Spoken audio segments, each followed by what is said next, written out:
Hello, everyone, and welcome to American Civil War and UK History. I'm Daz.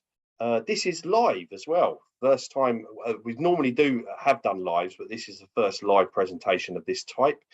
It will also be available on YouTube and as a podcast from wherever you get your podcast from later in the week. And remember, we're on Facebook, Instagram, Twitter, TikTok recently, and I'm part of the Unfiltered Historian team. And today's discussion is about the Battle of the Wilderness. And it is a battle in a series of battles known as the Overland Campaign, which took place in May of 1864. And to discuss this with me, I'm very pleased to welcome back on American Civil War and UK History, Emerging Civil Wars co-founder and editor-in-chief, Chris Mackowski. Welcome, Chris. Daz, I'm delighted to be back. Thanks for having me. No problem. And so let's start off with the appointment of a very important person, and that is Ulysses S. Grant. And Grant is a huge thunderclap to the war here in the East. He gets promoted by Abraham Lincoln to be in charge of all Union soldiers. You know, he's in charge of every man in the blue uniform. And he really gets his job as, I think, as one of Lincoln's most creative bits of problem solving, because certainly out West, Grant has been winning and winning and winning and winning. Here in the East, the Army of the Potomac commander, George Gordon Meade, has really had a tough time since the Battle of Gettysburg, which he won, and he really hasn't done anything wrong since then, but he hasn't done anything right, and he needs a good knockout blow because the elections are coming in 1864, and Lincoln's got to get this thing closed down, or else he's not going to get reelected. And Meade just doesn't seem to be the guy to do it. And I'm a guy who admires Meade a great deal, so I'm not disparaging him, but he's just not doing what Lincoln needs to have done. But Lincoln can't do anything about it because Meade hasn't done anything significantly wrong. He's the victor of the Battle of Gettysburg, which took place in Pennsylvania. Meade himself is a Pennsylvanian, and Lincoln has to have Pennsylvania for those midterm elections, or I mean, for that reelection. And so, if he does something to Meade, he's really going to shake up the hornet's nest there. So his hands are kind of tied, and he solves that problem by promoting Grant above Meade, and rather than firing Meade. And so that's, I think, just a great way to solve that problem. When Grant comes to the East, he's thinking that he might actually fire Meade and replace him with William Baldy Smith. And as soon as Grant shows up in the camp of the Army of the Potomac, Meade actually presents himself and offers to resign. He says, you probably want to put some of your own guys in here. I totally understand it, whatever's best for the service. And Grant says later that he decided in that moment that he's going to keep Meade because of Meade's integrity and Meade's willingness to resign. Impressed Grant more than Meade's victory at Gettysburg. And so that's how the command structure really sort of gets put in place as Grant then comes to the East and prepares to really move all of those Union soldiers he's in command of all at once for the first time ever in a massive coordinated effort that covers the continent. And it's really just an incredibly important strategic vision that believe it or not, nobody's really thought to do before. Okay, so Grant comes across East. So and then he gets promoted. What is going to be his overall plan to try and bring this war to an end? So really, Grant is going to try to go for that knockout blow that Lincoln really needs. You know, the sooner he can end this, the better Lincoln's reelection prospects are going to be. And the longer this war goes on, the more bleak Lincoln's reelection prospects appear. So Grant's job is to show up and just give a knockout blow to Robert E. Lee's Army of Northern Virginia. Up to this point, the Union objective has been to capture the capital of the Confederacy. You know, on to Richmond are the calls. And the idea being that if you capture the Confederate capital, that'll end the war. But Grant has a really important insight, and he says that it's not the political leaders that are keeping the Confederacy in the fight at this point. It's Robert E. Lee's army, and it's Joe Johnston's army down in the South, and these Confederate forces are really the lifeblood of the Confederacy. So if we can knock them out, the political scaffolding will fall around them. And so rather than try to capture the capital, we're going to just go out and try to get that knockout blow and get Lee off the board. We're going to have that, try to get Joe Johnston off the board down south. He's going to move all of these armies all at once. He's going to travel with the Army of the Potomac and go after Lee. He tells Meade, where Lee goes, you shall go too, rather than, moving toward Richmond. Down south, he's going to send Sherman after Joe Johnston. He's going to send Nathaniel Banks, who is embroiled in the Red River campaign. He's going to then shift him and move him toward Mobile. And then here also in Virginia, we're going to have Franz Sigel march up the Shenandoah Valley, meaning he's marching from north to south. And we're going to have Ben Butler come up the Virginia Peninsula. So these are kind of like the 5 major areas of movement, with the idea that simultaneously, as these armies move, the Confederates won't be able to shift troops from one theater of operations to the other. James Longstreet going out to Chickamauga is a great example of exactly what Grant's trying to avoid happening at this point. So everyone's going to move all at once, tie down the Confederates, and then Grant's going to ask everybody to try to just start swinging.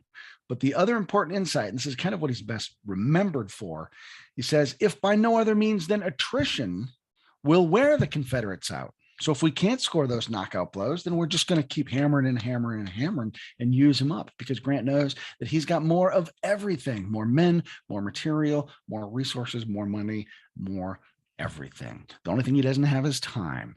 And Robert E. Lee and Confederate armies elsewhere realized that by delaying Federals, we can try to reach the ballots, the ballot box in November. Okay, thank you. And again, we'll go back to Grant's appointment again. And I want to know what George Meade actually thinks of this guy coming from the west to the east. I mean, he must have read the newspapers. He must have heard about Grant, so what's his reaction like when he is appointed and then attaches himself to the Army of the Potomac? Sure. The thing I love most about Meade is he's a consummate professional, and he realizes that, if this is the reality of the situation, I'm going to perform to the best of my ability within this structure. And he's not sure what to expect. He doesn't realize that Grant is going to, travel and hang out with him day after day after day. And then when Grant makes that known, he says, listen, I've got all this other stuff to pay attention to. This is your army. I'm going to let you run it. And I might offer you some suggestions, but I also have to offer suggestions to Sherman and to Banks and to Sigel and to Butler. So, the day-to-day stuff is going to be left to Meade. And it seems like a pretty workable arrangement. It's not going to work out that way. But at first, it means like, hey, Grant is entitled to whatever praises he has earned through his successes. He certainly had a great record so far, and he is worthy of that recognition. Let's see how it goes. The troops in the Army of the Potomac are maybe a little more skeptical. They don't know this Grant guy. Yeah, they read about it in the paper, but who's this dude, coming out here showing us? Maybe he's done okay against the Confederate B team out west, but he's never been up against Bobby Lee before. Let's wait and see what Bobby Lee does, and then we'll pass some judgment on Grant. Mm-hmm. And again, so then what's Lee's thoughts on Grant's appointment? Because again, he would have been in a similar situation and they did read the northern newspapers, surely. He would have probably heard about Grant as well. Do you think he had any, what did he think of Grant? Grant is somewhat of a sphinx to Lee. Lee recognizes that, the Federals haven't been able to throw anybody else against him that has been able to go the distance. So we'll see how this Grant guy goes.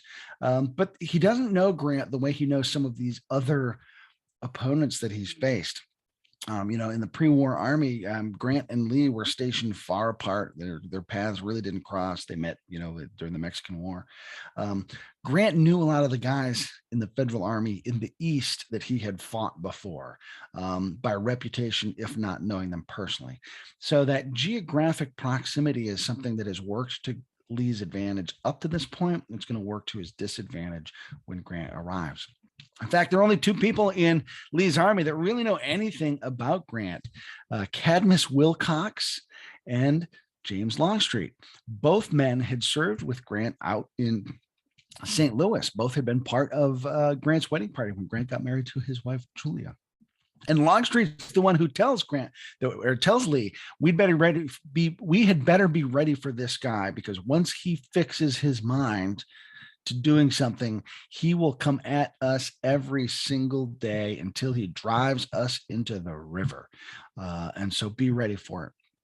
And as we'll talk about in a few minutes, Longstreet gets taken off the board for Lee during the Battle of the Wilderness. And I think it is a much more consequential loss for Lee than even the loss of Stonewall Jackson was a year and 4 days earlier during the Battle of Chancellorsville. Longstreet's the one guy in his army that Lee really leans on who knows anything about Grant. And again, Longstreet, like you said, knows him. He was the best man at his wedding.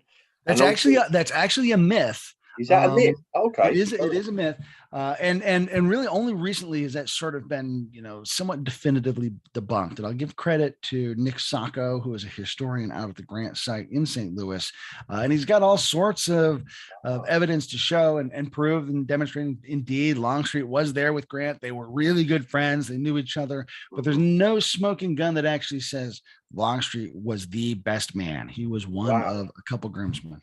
So you've heard that here first, guys, or you might have heard it somewhere else. But he does say this man will fight us every day and every hour until the end of the war. So he knows his character, doesn't he? Indeed, he does. Indeed, he does. Okay. So the Overland Campaign. So there's obviously you've got the two armies. You've got the Army of the Potomac, which are around about 118,000. And you have the Army of Northern Virginia, which is about 66,000. Why does Grant choose to go through the wilderness? Explain what the wilderness is like for people that don't know. And obviously it's going to be difficult for men fighting through it when you do explain it. And what's Mead's fault on this plan? Because it's not worked before for him. He's was it the end of November, December, you have the Mine Run campaign, which is basically in the same area, isn't it? Sure. And it's ironic because Grant doesn't want to capture Richmond. The objective is not the capital of the Confederacy, but he wants to move on Richmond because he knows by doing so, it's going to force Lee to come out and block the way. And that's going to give Grant the opportunity for that open field fight that he has been hoping for. And so sort of by feinting toward Richmond, it's going to get Lee to come out and fight, and the two of them are going to have their big battle, and Grant's going to look for that victory. In order to get to Richmond from where the Army of the Potomac has been camped over the winter, they've been in the area around Brandy Station out in Culpeper. And so they've got to cross the Rapidan River, head down towards Spotsylvania Courthouse. And from there are a number of different road opportunities that would take Grant south. Lee has got to let Grant make the first move. Lee doesn't know what Grant's up to, where he's going. Is he going to come at Lee's encampment in Orange, which is to the southwest? Is he going to head over to Fredericksburg and go south? Is he going to head to, so once Grant then makes his move, Lee is going to be able to clearly see that move from a high position in a place called Clark's Mountain and then be able to react.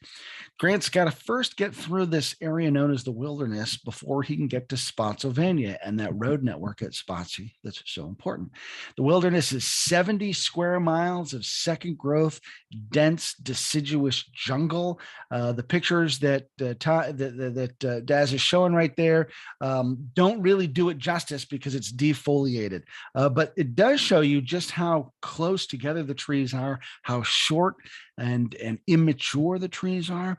This area of Virginia had been mined for its iron ore since the mid 1700s, and that iron ore had been taken to a series of local furnaces, such as the Catherine furnace on the Chancellorsville battlefield. And in order to fire up those furnaces, you've got to have wood for the fires. And so the area had really been clear cut to provide fuel for those furnaces. By the 1860s, those clear cuts had started to grow back. And that's why the foliage is so dense, so thick, and impenetrable. Grant's got to move through there quickly, because there's no place for him to really maneuver his infantry or for his cavalry to get around, no great artillery platforms. So get through the wilderness as quickly as possible to Spotsy. In Grant's planning, he thinks he's going to get through there in one day. And that's part of the learning curve that Grant's got to overcome, because he expects this army to move as quickly and as dexterously as the Army of the Tennessee out west. The Army of the Potomac is big and bulky and ponderous and slow. And so it's actually not going to make the time that it needs to. And it's going to end up camping out in the wilderness rather than getting through the wilderness. And that gives Lee the opportunity to strike. Lee understands that these limitations that are imposed by the wilderness are going to prevent Grant from making these sorts of attacks and maneuvers and assaults. And so that's exactly why Lee assaults, because he knows Grant can't deploy all his men or maneuver his cavalry or deploy his artillery. And so it's going to sort of even out those numbers. Grant's going to start this campaign with about 120,000 guys. Lee's got about 66,000. Neither general knows exactly how many the other has, but both of them know there are more Federals than Confederates. So Lee's going to try to even those numbers by attacking in this area that Grant does not want to be attacked in. Mm-hmm. And going back to Lee, does he actually know that obviously it's spring, so it always starts in spring, doesn't it? Does he know what's going to happen as far as intel's concerned? Does that get through to him, or is that a grey area? And are they still at Mine Run at this point? So he does have some defenses that are still in place in Mine Run, but most of his army is concentrated to the southeast of a place called Orange Courthouse. The reason Lee has deployed there is because it blocks the Orange and Alexandria Railroad. If you were to look at your computer screen and think of Washington, D.C. and Alexandria up in the top right corner of your computer screen, the Orange and Alexandria roughly runs diagonally from top right to bottom left. And so Lee really kind of sits astride that railroad to prevent the Federals from using that as their axis of advance. They've got to have some sort of railroad to supply them. So that's why Lee is deployed as he is. So Grant could come straight at him. He could try to go around him, as Meade had done during the Mine Run campaign. And that's why he's got to let Grant make that first move. As I said, he does have pretty good intelligence from being on Clark's Mountain. He can see everything that the Federals are up to. And that does give him the opportunity to get tipped off to Grant's movement once Grant crosses the Rapidan. Okay, so before we move on to the battle, I want to talk about Hancock's Second Corps, because it's pretty grim. So they end up camping on the old ground at Chancellorsville, which the battle happened a year ago, like you said, by a couple of days. And they come across a very grim discovery. In fact, some of the units camp on the battlefield in the same areas where they had fought the year before. So they camp among the bones of their fallen comrades. And one soldier talks about being able to walk through the woods and finding just skull after skull after skull. You couldn't walk without kicking into one. Bodies that had been left behind over the course of the year, they have rotted away, and the bones are left scattered throughout the woods. Wild animals have done a lot of damage to the skeletons too. So it's just a really grim, creepy reminder of their past misfortunes in this, what one soldier called the dark, close woods, this region of gloom, says another. A more infernal battlefield one could not imagine, a federal officer says. And these skeletons and skulls are a reminder of just how infernal that battlefield once upon a time had been.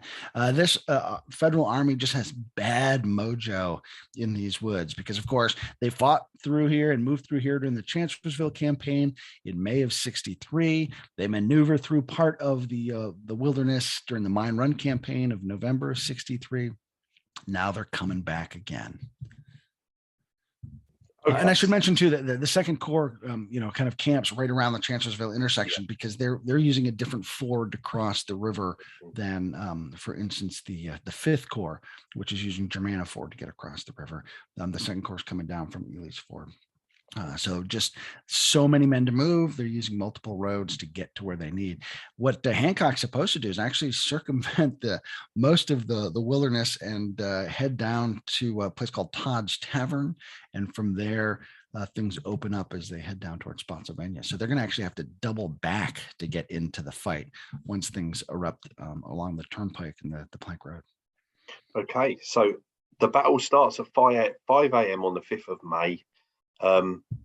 So how does the battle unfold on the morning? And again, going back, what is the importance of those two roads? And just before you mention that, I just want to mention there's a great map book out there from American Battlefield Trust. This is my copy. I've taken a picture of the battle map itself. Yeah, it's available. And you can get them online somewhere. So they're really good to have. You can even take them out on the field with you. So that's a good thing to have. So yeah, explain that, please, Chris. Sure. I'll also give props to my ECW co-founder, Chris White, who wrote the text for those books. Mm-hmm. So what we're looking at here is one of the maps of the wilderness. This is along the Orange Turnpike sector. There's going to be a road that's to the south, just off the bottom of the map, called the Orange Plank Road. Both of them, if we were to go on that map from right to left, they head off to Orange Courthouse, which is well off on the left of the page there. And what Grant's basically trying to do is move from the top of the page down toward the bottom of the page, which will put him on a road called the Brock Road. The Brock Road is the road through the wilderness that's going to lead down toward Todd's Tavern and eventually Spotsylvania Courthouse. The Orange Turnpike and the Orange Plank Road basically come in perpendicular against Grant's route of advance. First Confederates to show up are going to be Richard Ewell's Second Corps, and they're going to come along the Orange Turnpike. To the south, A.P. Hill's Third Corps is going to come on the Orange Plank Road. And Lee tells both commanders, Ewell and Hill, don't bring on a general engagement. Show up, tease the Federals, make them think you want to fight, pin them down so that they don't escape. And then when the whole army is up, we're going to hit them hard. So don't bring on a general engagement, but do kind of keep them in place. So Ewell's men show up along the Orange Turnpike shortly after dawn, and they basically like on a ridgeline saying, hey, look at us, look at us. And Gouverneur K. Warren, who is the commander of the Union Fifth Corps, his picket line sees these Confederates and sends word up to Warren, who sends word up to his boss, George Gordon Meade. And Meade and Grant have just crossed the river when this courier shows up and it's like, oh, we've got Confederates. And Grant issues orders that say, as soon as you see any element of the Confederate army, pitch into them without making time for dispositions. In other words, don't dig in, don't dilly-dally. If you see Confederates, attack, and let's get this fight started. So Warren gets the order from Grant and immediately starts to dig in and create a fallback position for himself, exactly against orders. And so that gives more Confederates time to get up onto the battlefield. They're going to deploy, and you can see their red line on the map. And basically, Ewell's going to kind of dig in behind the ridge. It's kind of a curious arrangement because you think he's going to be in front of the ridge in what's known as the military crest, where you're not on the very top of the ridge, but you're a few yards in front of it. That gives you good lines of sight, gives you a fallback position that you can rally on. But Ewell actually digs in behind the ridge so that he can hide his numbers, because he's not supposed to bring on a general engagement. He's just supposed to be suggesting his presence. He doesn't want to tip his hand, and so he keeps his dispositions rather secret. So Warren gives Ewell plenty of time to get his men up and get well positioned. When he finally launches his attacks, they're going to basically come in division strength starting from north to south, and we can see Griffin's men up there in a little blue area underneath Sedgwick. Sedgwick's actually Sixth Corps. He's going to come onto the battlefield a little bit later. Lots of action happening in this map here, but Griffin's going to deploy. He's going to send his men across an open area known as Saunders Field. And that's where first contact is going to take place. The field is irregular shaped. There's a big swale that cuts across the middle of it. And as the Federals advance, some Confederates are going to pop out of the woods. The Stonewall Brigade, in fact, is going to pop out of the woods sort of at the upper end of that swale and use it as basically a firing alley. And they're going to hit the Federals in the flank. The Union soldiers that are on that flank are the U.S. regulars, and they're going to split off and then basically try to go toe-to-toe against the Stonewall Brigade, and that's going to allow the rest of the Federal assault to move forward, and now they're going to take enfilading fire because a gap is going to open up between the regulars and the rest of the attacking Federals. We've got a couple units in the 140th New York, for instance, a Zouave unit from up near Rochester, and they're going to basically get up into the woods and engage in a hand-to-hand fight with Ewell's men. Some Federal artillery is going to come out into the field and try to get involved, but the sight lines are so terrible that the Federals are actually going to suffer some friendly fire as a result of those artillery pieces. And there's just going to be just a pandemonium up there in the edge of the woods. There's actually going to be on the south side of the road, there's actually going to be a Federal breakthrough. And if we kind of take a look at your map there, you can see a blue arrow that pushes into the red line of the Confederate position. Josiah Bartlett's brigade is going to get up in there. They're going to get basically scattered and discombobulated. Unit cohesion is going to break down because the wilderness is so dense. It makes it hard for units to stay together. One of the more famous units there is the 20th Maine. They're going to find themselves isolated and take a vote to fight their way back. And at this time, Cullen Battle's Alabamians are going to be marching onto the field as Confederate reinforcements. They're going to hear what's going on and be directed into the fight, and they're going to swing basically in a clockwise position as a counterattack and drive Bartlett's men back out of the woods. And so as this fight then starts seesawing back and forth, we've got the next the next division is going to come in, and then another one further south of that. They're all going to be fighting in the woods, and so it's going to be really confusing. Wadsworth's division down there, and you see them on the map. Further south, they basically get lost out in the woods. They're going to get themselves smacked. Wadsworth's going to have a really bad day out in the wilderness and be driven back toward Warren's headquarters. And again, it's just a sense of confusion, discombobulation, unit cohesion breaking down, tough to keep your formations.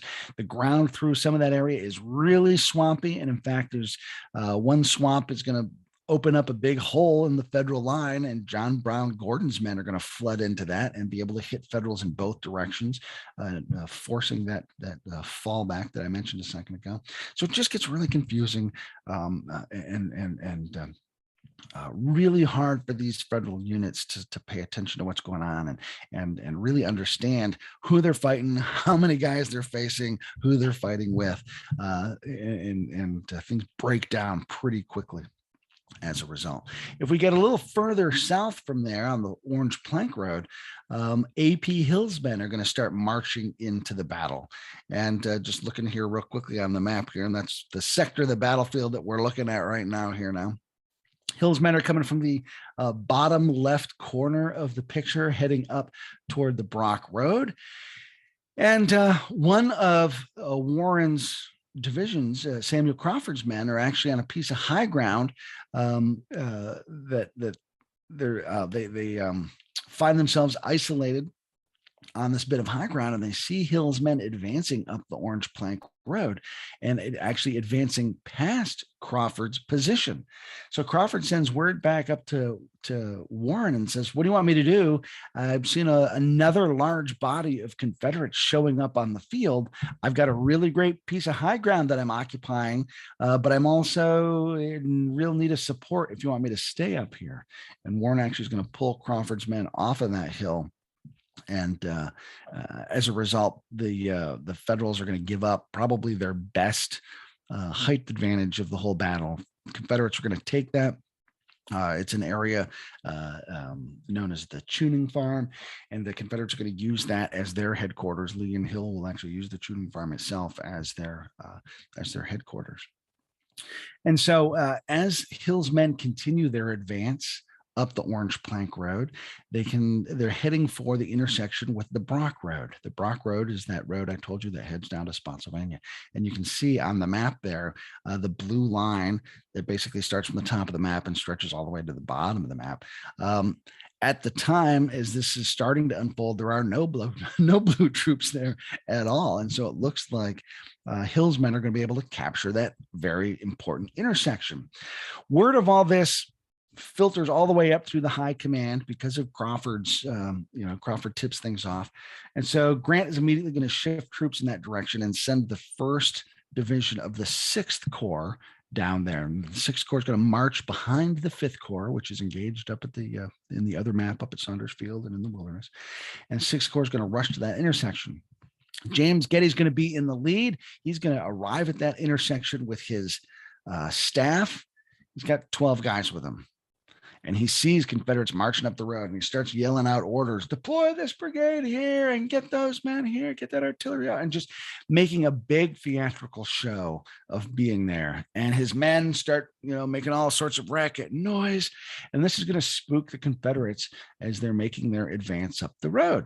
Remember that the Confederates are under orders not to bring on a general engagement. Suddenly it sounds like there's a large body of Federals right in front of them.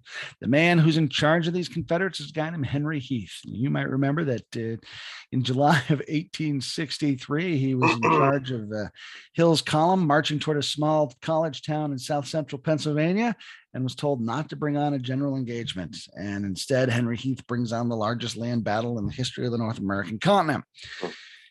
In November of 63, Heath is marching down this very same road from Orange Courthouse and told not to bring on a general engagement, and ends up triggering some of the toughest fighting of the Mine Run campaign.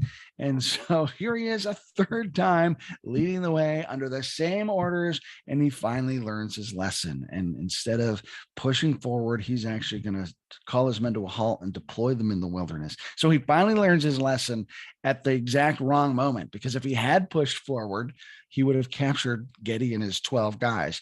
And instead, he gives up this key intersection. And that's going to allow the Sixth Corps time to rush actual troops down there. And the 12th Corps is going to kind of double back up from the bottom right of the map, where they had already gotten to Todd's Tavern. Now they've got to come up into the fight from the south. And that's going to give the Federals that key intersection. And so fighting there on the 5th is going to go back and forth. Federals will actually have time to deploy enough men that they'll actually push forward first, and Heath will then have to react to that. So that's kind of how the big long answer to your question, Daz. Yeah, but that's how the fighting really opens up. It was fantastic. There's really, at the end of the day, though, there is a real horrendous thing that happens, isn't it? And the ground's like a tinderbox. And so just explain that, please, mate. Sure. I think the thing that makes the fight in the wilderness particularly noteworthy, every battle sort of has its thing that it's remembered for. And I think the thing that the wilderness is most remembered for are the forest fires that break out throughout the woods. By one account, there are as many as 13 different fires that break out in different parts of the battlefield over the course of the 3 days of fighting. And just, you can imagine how horrific that would be. And like the woods caught on fire in Chancellorsville, not far from the Chancellorsville mansion. So that's not something that's unique. But it takes on special significance during this battle. And it becomes so horrific and so urgent that there are places where fighting stops, and soldiers from both sides will rush out and try to rescue wounded men so that they don't get burned to death. And you can see in the picture here, we've got some guys that are trying to evacuate men from the fires as they kind of make makeshift litters and then once everyone's out of the clear, then the fighting will start back up again. But, everyone recognizes what a horrible way it is to die by burning to death. And so it conjures up all the worst possible fates of battle. Yeah. And again, so overnight, they must have been hearing these sounds coming from the woods, and there was nothing they could do. It must be horrendous. Oh. And imagine, wounded guys who can't crawl away, and the woods are so thick, like you can't necessarily even find them. Like they might be calling for help, and you don't know where the calls are coming from, and the fires go through. There are accounts of fires hitting guys who are either dead or wounded, and it sets off their cartridge boxes, and so then bullets start exploding. And imagine what that does to a body, and just, oh, Jesus, terrible. Yeah. So, okay, we'll move on to the 6th. So lots of fighting continues the next day at 5 a.m. But there are a few things happen on the 6th. One is Confederate artillery in Tapfield. Tell us about that.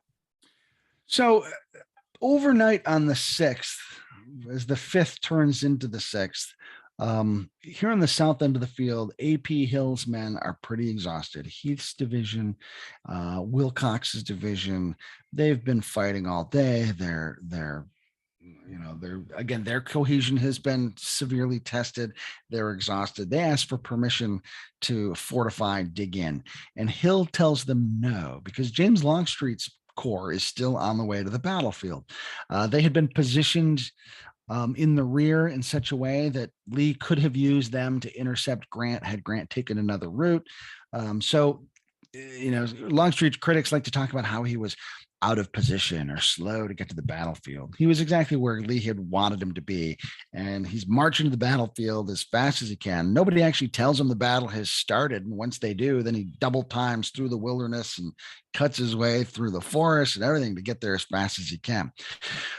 Hill thinks he's supposed to be there by dawn, and so he tells his guys, they've been fighting all day, don't make them dig in, let them rest. And Wilcox comes back and he's like, well, my guys are just exhausted, but they really need to dig in. And Hill tells him no. And if you ask me again, I'm going to have you court-martialed. So Hill's men don't dig in. And in the meantime, the Federals are preparing a massive assault. Winfield Scott Hancock is supposed to push down the Orange Plank Road with his corps and most of the 6th Corps, and then Burnside's 9th Corps is supposed to come sliding in and helping here too. And so, basically he's making an assault with, 45,000 guys. And Hill's exhausted men don't know it's coming. And of course they should. Like, what do you think is going to happen? So Hancock's men come pushing through. Burnside stops for breakfast. He's not going to take part in this. But Hancock's men come pushing through like a hammer. Looking at our map here, they'd be coming from right to left, pushing down the Orange Plank Road, driving Hill's men in complete pell-mell disarray back to the rear, till finally they get to a place called Widow Tap Field, where there was a small, basically squatting farmer and a widow and her family trying to eke out a subsistence living on this plot of land. And there are 12 pieces of Confederate artillery set up in the field under the command of William Thomas Pogue, and Lee is in that area as well. And really, Pogue's guns are the only thing standing between Lee's army and total destruction. Because as Hancock's men come sweeping through, driving the Confederates pell-mell, Lee is aghast because his men aren't fighting. And, he looks at one unit running past him and he says, who are these men running past me like a gaggle of geese? And it's Sam McGowan's South Carolinians. Like, that is a unit that has nothing to be ashamed of from its fighting record. And McGowan is mortified that his men just got called geese. And he says, well, General Lee, we're just looking for a place to form up, and we will. And as soon as we can, we'll be right back in this battle. But it's just complete disarray. And Pogue's guns are firing for all they're worth. And that's the only thing preventing Hancock from just crushing the entire right flank of Lee's army. And here's one of those moments that if you're a fiction writer, you could not write this and get away with it and have anybody think that you were writing something credible, because James Longstreet shows up at the moment of crisis, at the right place, at the right time, with his corps double timing it behind him, and he deploys his men, and he finally sweeps into battle, and he counters Hancock's movement. By this time, Hancock has lost all of his momentum. His guys are exhausted. They've started to lose their unit cohesion, and so Longstreet's men smash right into him and drive them back. Lee actually tries to lead that counterattack because he is so concerned about the well-being of his army. He sees calamity looking at him, and he looks at the first men in the lead and said, who are these men? Texans. Texans always move them. And he's going to lead the Texans on that first counterattack, except they start crying out, Lee to the rear, Lee to the rear. We will not go forward unless General Lee goes to the rear. And Longstreet, he's kind of watching and he chuckles and he says, well, General Lee, you seem to have things under control here. I'll just go to the rear and keep directing reinforcements to the right place.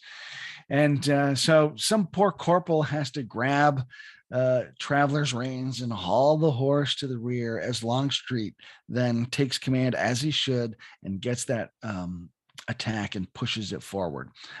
So it becomes this great moment of Confederate mythology, Lee to the rear. And the Texans really understanding that Lee's the indispensable man of the Confederacy at this point. If anything happens to him in the heat of battle, that's it. Game over. I mean, that's the whole premise of Grant's campaign, isn't it? Like, we got to knock Lee's army out. And so if we decapitate that army, that's it. Game over.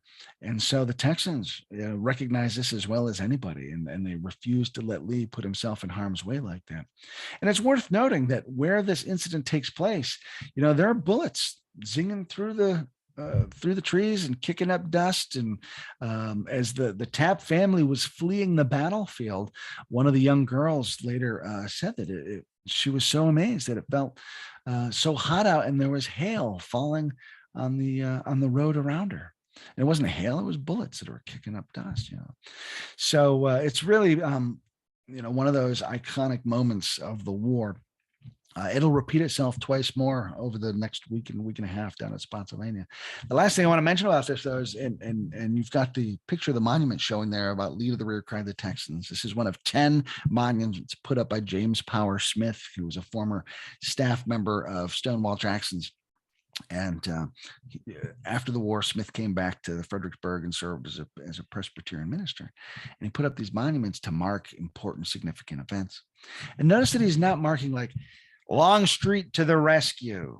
Longstreet saves Lee's bacon. Yeah. It isn't that. It's Lee to the rear. Longstreet gets written out of post-war Confederate memory because he will have the audacity to criticize Lee after the war, and so they'll just write him out. And so of all those 10 markers I mentioned that Smith puts up, none of them signify anything Longstreet did. It's either Lee or Jackson. Of course the Yankees aren't involved with any of that stuff at all. It's moments that have to do with Lee or Jackson, and it's like Longstreet might as well have never even bothered to show up. Mm-hmm. And that leads us to the next event, which is obviously his wounding. And again, that doesn't get, the spot where he gets wounded, there's not much there, is there? Chris White and I like to laugh.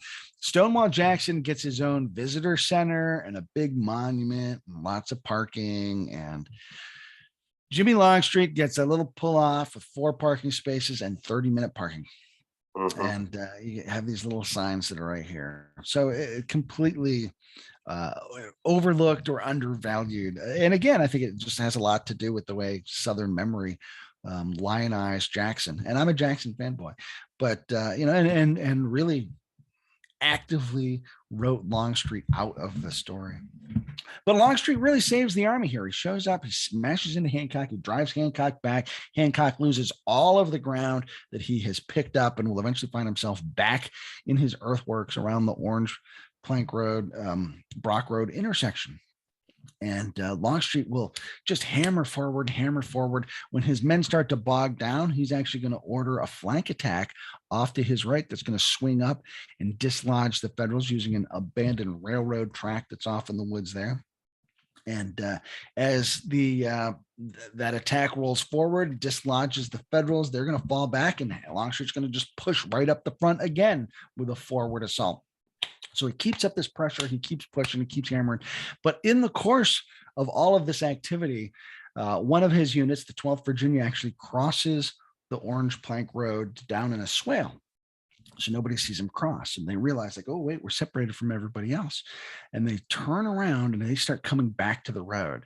And so they're coming back to the road as the rest of the flank attack is coming to the road, and Longstreet is leading the next column down the road for another frontal assault. And so Longstreet finds himself in absolutely the worst, wrong place at the wrong time, after having shown up earlier at the right place at the right time. And he's going to get caught in a crossfire between these troops of his on both sides of the road. He'll get shot through the throat and shoulder. He'll actually lose use of that arm for the rest of his life.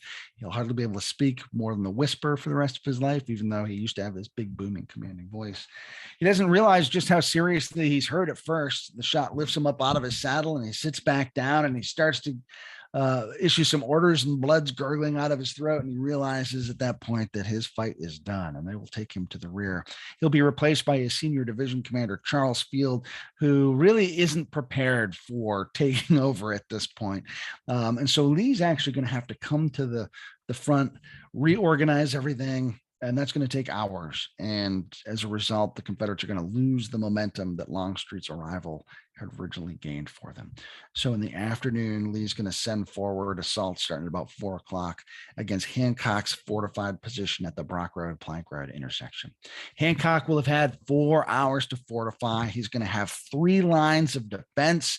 And when the Confederates attack, they'll actually break through 2 of those 3 lines. The earthworks will be on fire around them. It will be a very touch and go fight, very iffy. But the Federals are able to turn the tide and drive the Confederates out of those burning works. And Hancock holds onto that intersection. That becomes really kind of like the most important action that takes place over the course of the day, because holding that intersection is really what's going to allow Grant to then continue the campaign as he had originally envisioned it. That'll happen the next day. We're still in the evening of the 6th. And the fighting's not over, because at the north end of the field, John Brown Gordon is going to launch a flank attack against the right flank of the Federal Army, catching the 6th Corps off guard up there.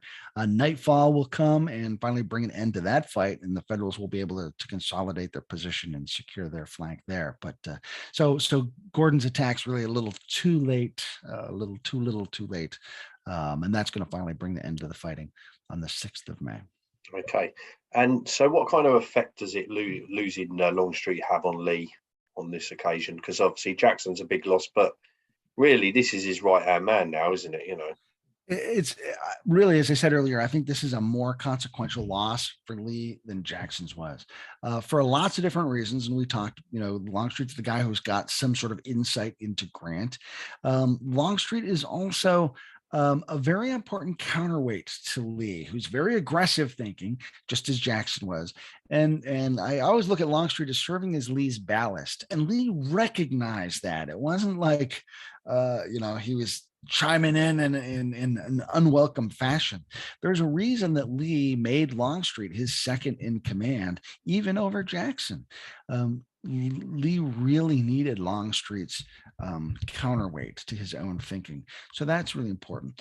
And then knowing now what we know about the Overland Campaign and how defensive it is in its nature for the Confederates, Longstreet is a very defensive-minded commander, and so it really is its sort of style of fighting that plays to Longstreet's strengths.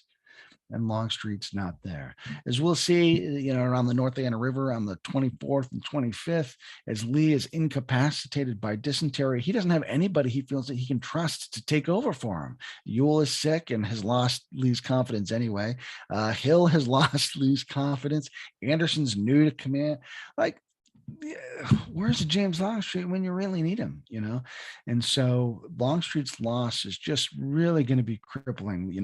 We talk about the loneliness of command, and Lee's really going to experience that as the Overland Campaign continues, because he's going to be working with his B team, and really is going to be missing those A team guys. Mm-hmm. Okay, let's move on to one of the biggest, in my opinion, the biggest turning points of the Civil War. I'd like to know your thoughts on that as well, but that is obviously Grant deciding, no, we're not going back across the river, we're going south. I feel like I should pay you $5 for pitching me such a nice softball, Yeah. And again, you did a great live video the other day about this particular spot.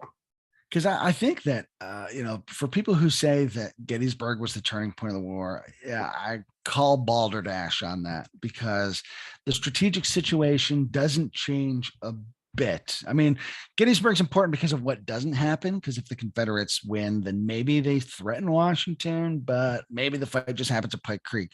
But the overall strategic situation doesn't change. Robert E. Lee still moves with impunity in Northern Virginia, and Lee and Meade isn't able to do anything about it. I think the real turning point of the Civil War is the Brock Road, Plank Road intersection on the evening of May 7th, 1864. Ulysses S. Grant decides that 2 days of fighting in the wilderness is not going to be able to get at Lee. It's a horrific fight. with stunning casualties. Grant starts out with 120,000 guys. He'll leave the wilderness with 100,000 guys. Lee's going to come into the wilderness with 66,000 and leave with 55. That's 2 days of fighting plus all day skirmishing on the 7th. So Grant decides that he's not going to continue this fight, but rather pull out and try to draw Lee out of the defenses in the wilderness into some place where the fighting might be a little bit more conducive to Grant's numerical superiority. And when he had started this campaign, he said there'll be no turning back. Once he crossed the Rapidan River, he's not going back. And that's something that this army has been used to, where the two armies would fight for a couple days, and then they would disengage, and then they might spend a couple weeks or a couple months catching their breath and trying to resupply and reinforce and re-equip. And Grant realizes that every time the Confederates do that, it keeps them in the ball game. He can't let them catch their breath. And so that's why when he says there's no turning back, there's not going to be this disengagement. He's going across the river, and we're just going to keep going and keep going. If by no other means than attrition, we're going to wear them out. So he has this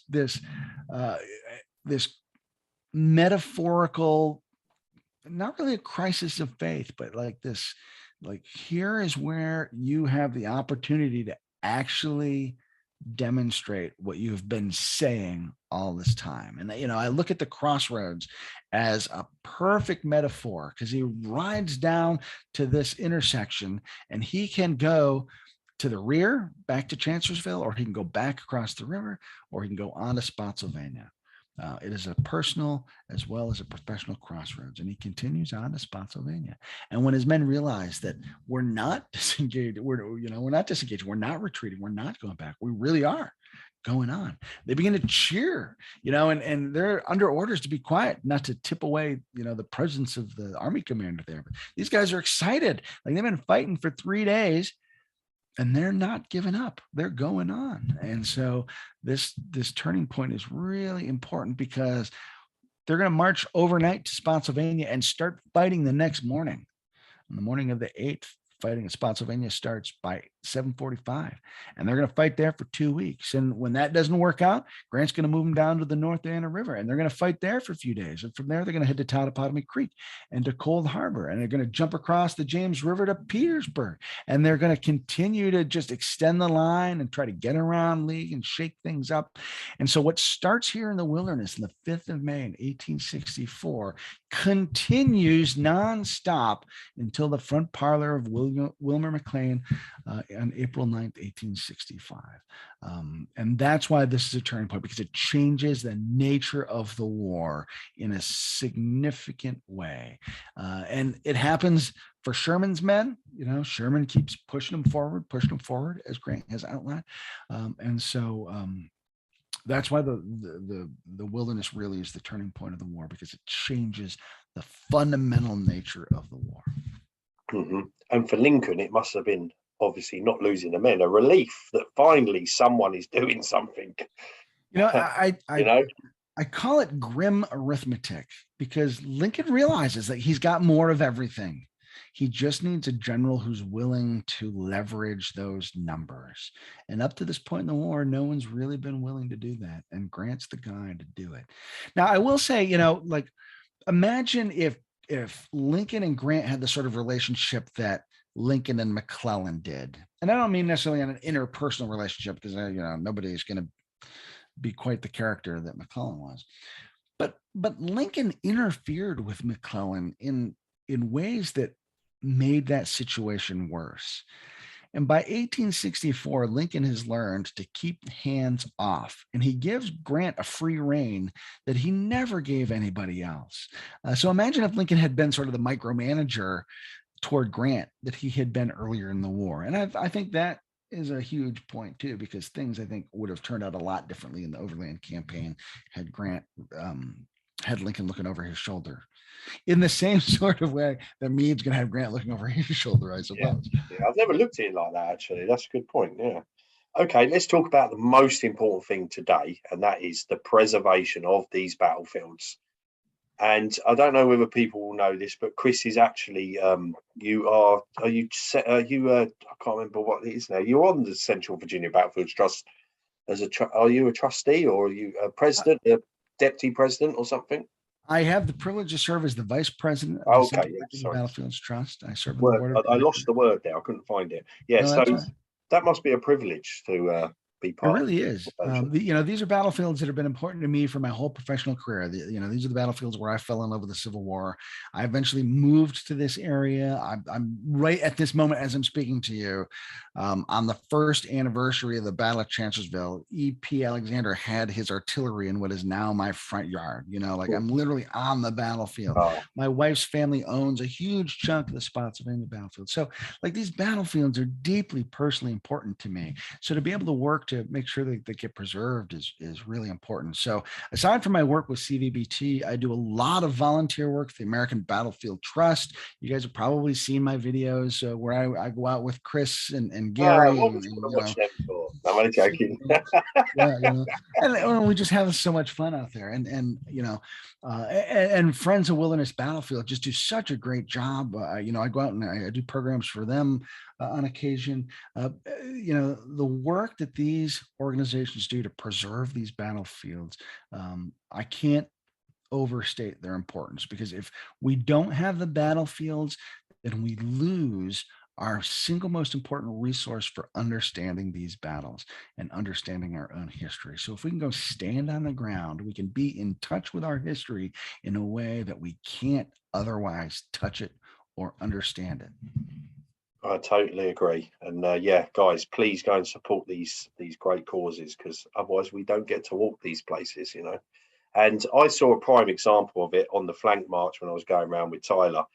And you can see through the woods there is construction going on, through some of that, and that's what we're trying to stop, But yeah.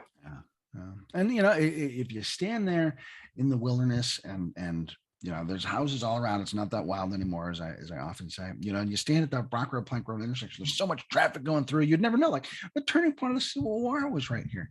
Yeah. So the more we can do to preserve these battlefields, the more in tune with our history we can become. Okay. One other thing you definitely need to visit if you go there is the Chancellorsville Battlefield Visitors Centre. Not only is it a great place, it's got a really good museum, it's got a good bookshop, but also it is the site of where Jackson was wounded. And it's built literally outside the door, isn't it? Well, sorry, it is. It's built outside the door. You know what I mean? Yeah, let's just right outside the door, bring people in.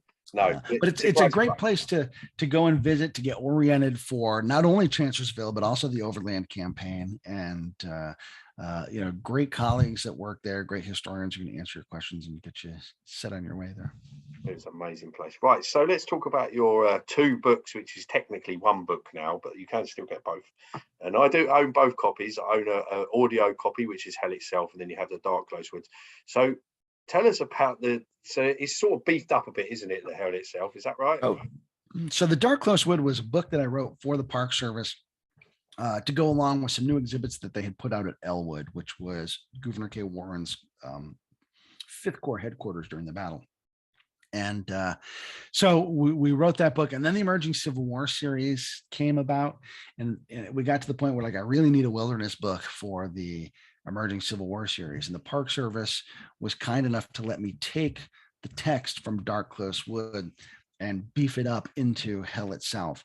So I would say Hell Itself, I kind of describe it as the Dark Close Wood on steroids. It's about 40 or 45% additional new information. So, it's significantly different than the first version. It's not just repackaged. And John Hennessy, the Park Service, the chief historian here, was kind enough to give me permission to kind of make that adaptation. And again, they're well worth a listen or a read. And you did that for the Chancellorsville one as well. Is that correct? Yes. Yep. Yeah. And proceeds from Hell Itself go to support the Friends of the Wilderness Battlefield. Oh, wow. I don't take any royalties from that book. And that Furious Struggle, which is the Chancellorsville book, proceeds from that go to the Central Virginia Battlefield Trust. So fun fact, Hell Itself is the first book I wrote by myself without Chris White. There you go. And they're all great. I love them all. So there you go. But all that is left to say is thank you so much again, Chris, for coming and talking to me. It's been. I talked at great length to you too.